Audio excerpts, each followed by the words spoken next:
अगं 2 वेळा हात धुवायला कशाला पाहिजे? जेवल्यानंतर हात धुवायचेच आहेत ना.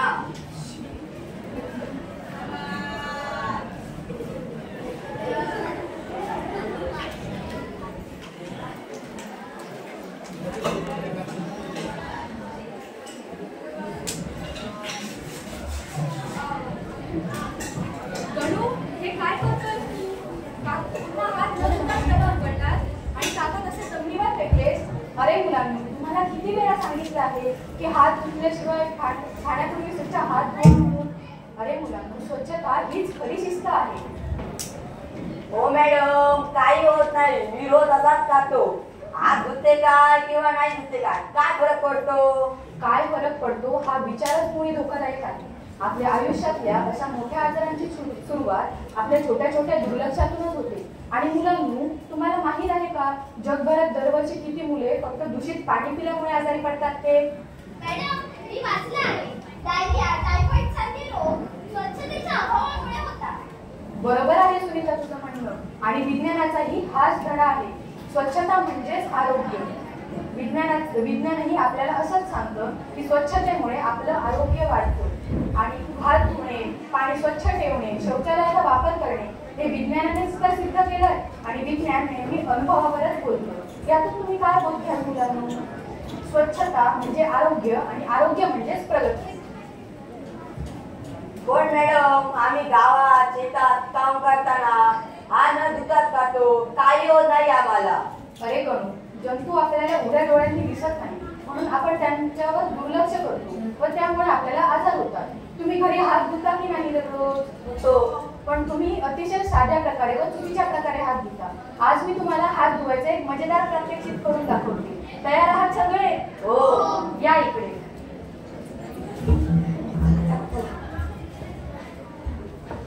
चला तर मुलांना,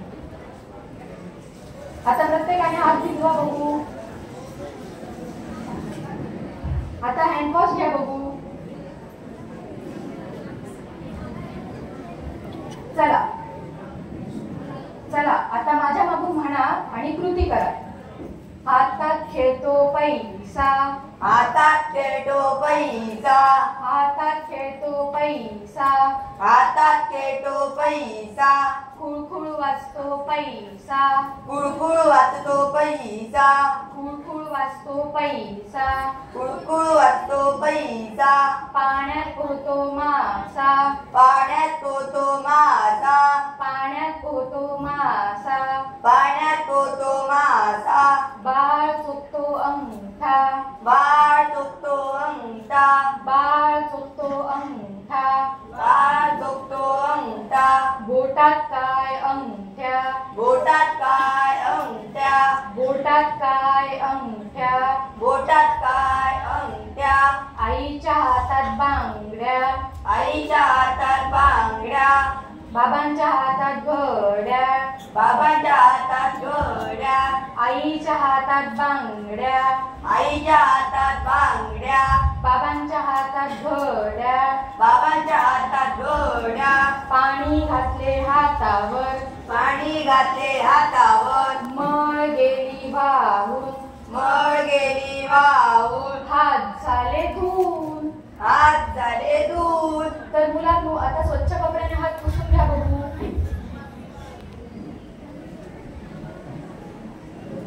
तर कशी वाटली तुम्हाला ही पद्धत? खूपच छान. आणि मुलांनो, एक गोष्ट नेहमी लक्षात ठेवा, जर आपण हात धुताना फक्त पाण्याने हात धुतले तर आपल्या हातावरील अर्धे जंतू निघून जातात. तेच जर आपण साबण किंवा हँडवॉश लावून हात धुतले तर आपल्या हातावरील 99% जंतू निघून जातात. आणि असं फक्त तुम्हाला 20 सेकंद करायचं असतं. कराल की नाही घरी? आणि मुलांनो, हात धुणे म्हणजे फक्त आजार दूर ठेवणे नाही, तर स्वच्छ हात धुणे म्हणजे एक चांगलं व्यक्तिमत्व, स्वच्छ मन आणि इतरांना चांगला आदर्श. मॅडम, आपण रोज शाळेत हात धुण्याचे प्रात्यक्षिक दाखवूया का? उत्तम कल्पना आहे सुनीता. आणि त्याचबरोबर आपण शाळेत एक स्वच्छता क्लब सुरू करू, ज्यात आपण 2 गट पाडू. एक गट शाळा व शाळा परिसर स्वच्छ ठेवण्याकडे लक्ष ठेवेल, तर दुसरा गट पाण्याच्या स्वच्छतेकडे लक्ष ठेवेल. पण मॅडम, आता अभ्यासाबरोबर सफाई का पण करावी लागणार की काय? हो गणू, कारण स्वच्छता म्हणजे म्हणजे शिक्षा नाही तर सेवा आहे. सेवा. आपण जेव्हा आपला गाव, शाळा, परिसर स्वच्छ ठेवत असतो तेव्हा आपण आपल्या देशाला बलवान बनवत असतो. आणि एक नेहमी लक्षात ठेवा, स्वच्छता हेच देशभक्तीचं पहिलं पाऊल आहे. आणि आजपासून आपण आपल्या शाळेतूनच बदलाची सुरुवात करूया.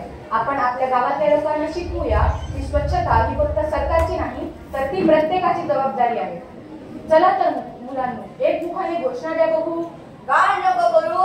कचऱ्यासाठी डबा वापरू. काय नको करू? कचऱ्यासाठी डबा वापरू.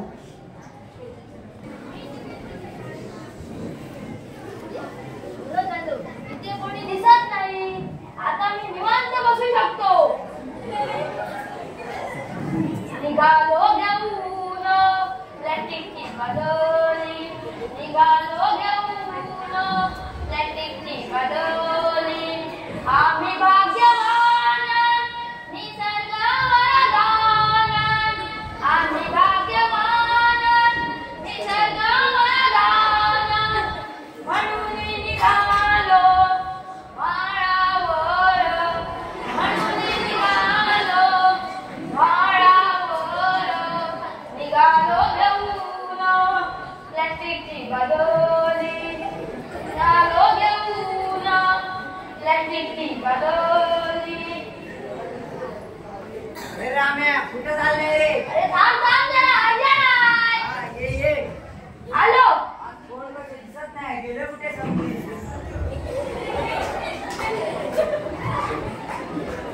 आता सांग काय म्हणायचं होतं तुला?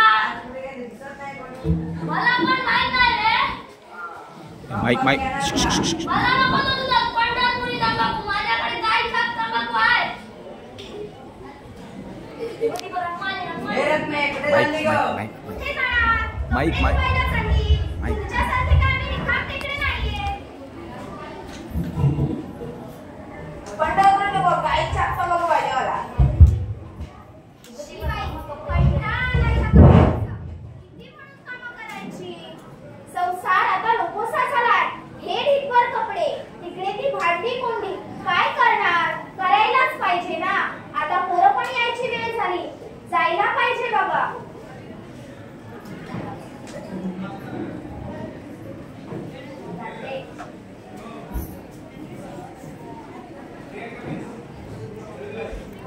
शी, काय धार मार देतोय? कोणाला काही परवा नाही. अरे पण आपण शाळेत स्वच्छतेबद्दल शिकतो, पण इथे गावात काही बदल नाही. अरे मुलांनो, शाळेतले धडे परत इथे घेऊन आलात. अहो काका, ह्या घाणीमुळे रोगराई पसरते. डेंग्यू, मलेरिया सारखे रोग ह्या फाटलेल्या घाण गाडीमुळे तर होतात. हो मुली, हे बरोबर बोललीस बघ. अगं पोरी, तुम्ही विज्ञान शिकलेले, आम्हाला कुठे वेळ आहे ही साफसफाई करायला. खरंय काका तुमचं बोलणं. मी तुमचं बोलणं ऐकलं काका. पण काका विचार करा, ह्या घाणीमुळे, अस्वच्छतेमुळे तुम्हाला जर भविष्यात आजार झाले तर डॉक्टरकडे जाण्यात आणि औषधे घेण्यात तुमचा किती वेळ वाया जाईल. हे बरं बोललात बघा तुम्ही मॅडम. आणि काका, ह्या घाणीवर माशा बसतात. त्याच माशा तुमच्या अन्नावर जाऊन बसतात. त्यामुळे रोग तुमच्या घरी येतात. तुम्ही त्यांना आमंत्रण देत असतात. मॅडम, आपण कचरा गोळा करण्यासाठी कचरा कुठे वापरलात का? हे बरं झकास बोललात बघ तू पोरा. हो सर. आणि विज्ञानही हेच सांगतं की prevention is better than cure.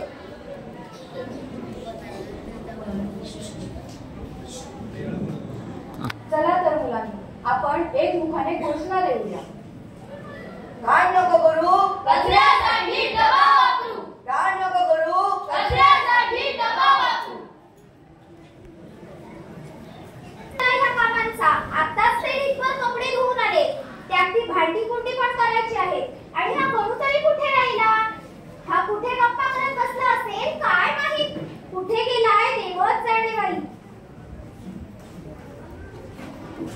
या पोरांचं काय सांगताच येत नाही.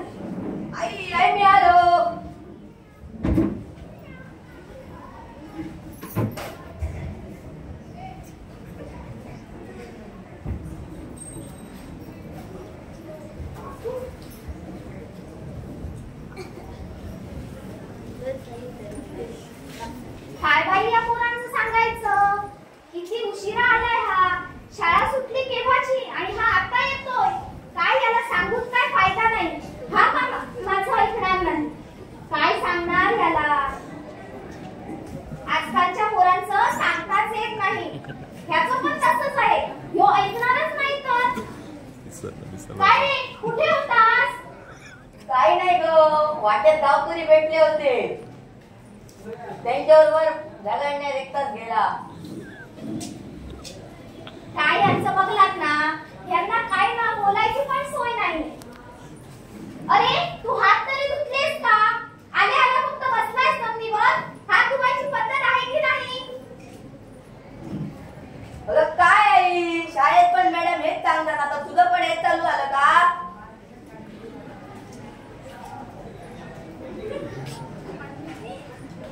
अरे आधी हात धुवायचे असतात रे.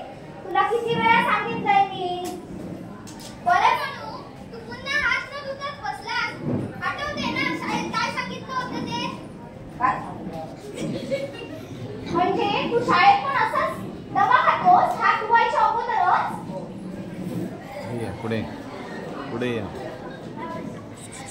अरे गणू, शाळेतली जर लागवड तू खरी केली तर त्याचा उपयोग सर्वांना होईल.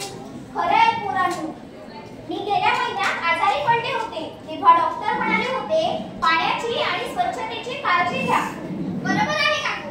उकळून पाणी पिणं, स्वच्छ परिसर ठेवणं, आपल्या शरीराची काळजी घेणं हे सगळं आवश्यक आहे. हा, म्हणूनच का माझी आई आजारी पडली होती का? हो गणू. म्हणूनच आजपासून आपण स्वच्छतेच्या नियमांचे पालन करूया. स्वच्छतेचे नियम म्हणजे कसले? अरे स्वच्छतेचे नियम म्हणजे स्वच्छ हात धुणं, स्वच्छ भांडी वापरणं, पाणी झाकून ठेवणं हे आपल्या आरोग्यासाठी आवश्यक आहे. हा ते हो.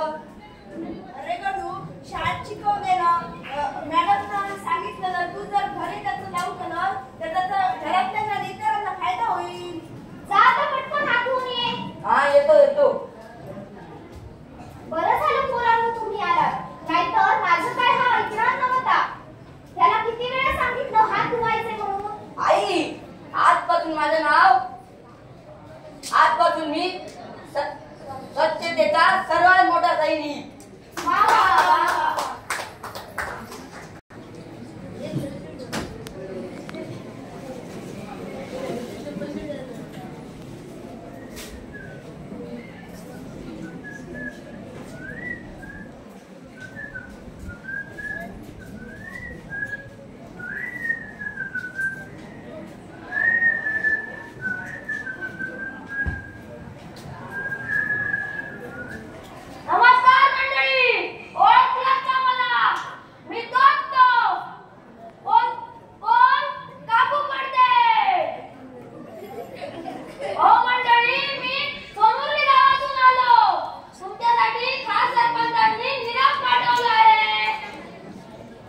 बातम्या कानावर ऐकू येतात. आपल्या गावाच्या शिक्षिका चैतन्य मॅडम यांचं स्वागत करूया.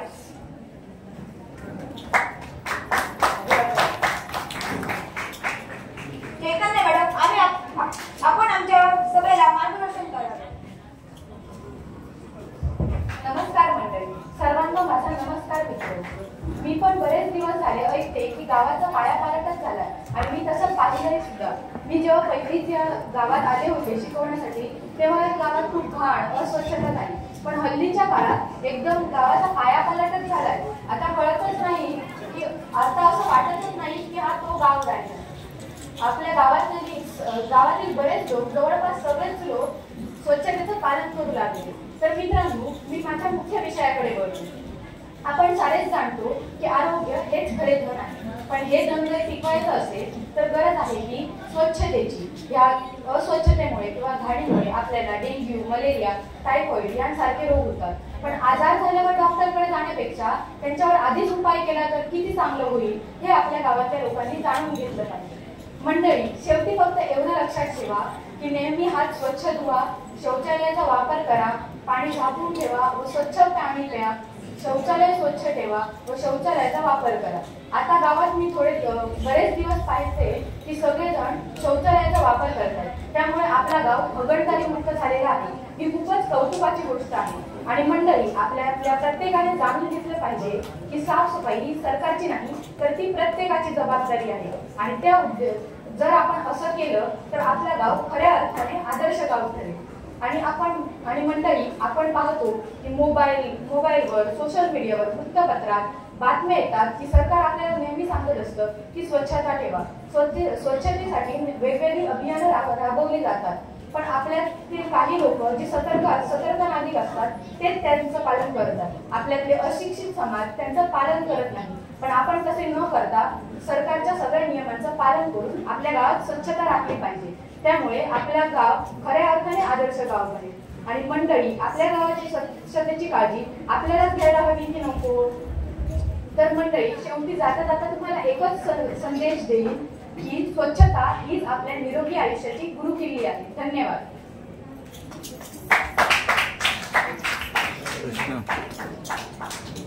प्रश्न सरपंच साहेब, आपण दर रविवारी आपल्या गावात स्वच्छता अभियान राबवूया का?